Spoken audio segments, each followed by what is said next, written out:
come into a long line of guys who have played for the A's and then played for the Giants. You ever think about that? Yeah, it's cool. I mean, I love the Bay Area. All the time I spent in Oakland, I got to know it pretty well, and obviously the Giants are always there. But yeah, it always kind of seemed like the big brother over there, and but yeah, I loved it. The Bay Area is so cool and special to me, and especially come from Indiana, it's a way different place. But I've grown to love it. How about this? You're transitioning from the only manager that you played for in your professional career in Bob Melvin, and then you go, boom, the Giants, and it's a whole different world. Have you had a chance to talk to the current skipper, knowing you've had your whole experience with Melvin? Yeah, I've got to talk to Capo a lot over the last I'd say month and a half, and he's nothing like Bomel. It's not a good or a bad thing. It's just two different personalities, and but from what I've seen, what I've heard, he seems like a very great guy and very forward thinking and likes to try new things. So I'm very excited, and it's definitely a good first manager to move on past Bomel. Have you had any exchanges with some of the guys in the clubhouse, whether it's, hey, man, could you pitch me inside a little bit more?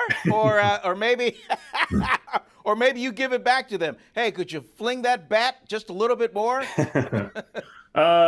Yeah, I mean, you have those conversations. Yeah, I mean, I think Carl and I were talking how I threw one almost at his head, and no intention about it, but definitely spooked him a little bit. But yeah, now I'm glad I don't have to face him anymore and stuff.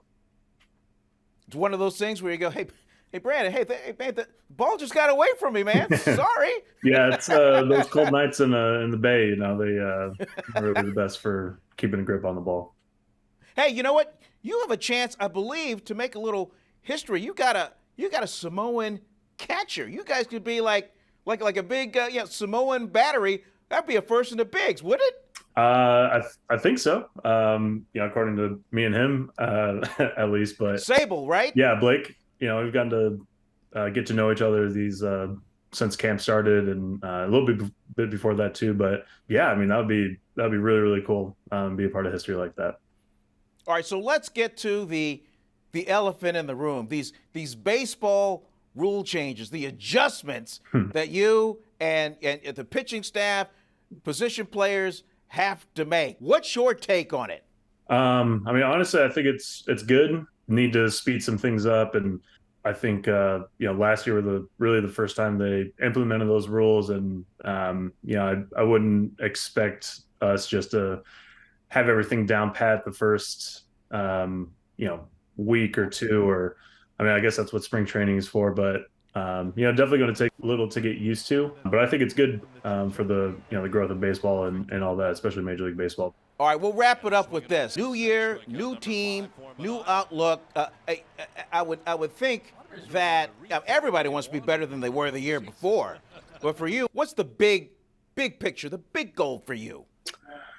I mean, I know I'm one of the best starters in this league.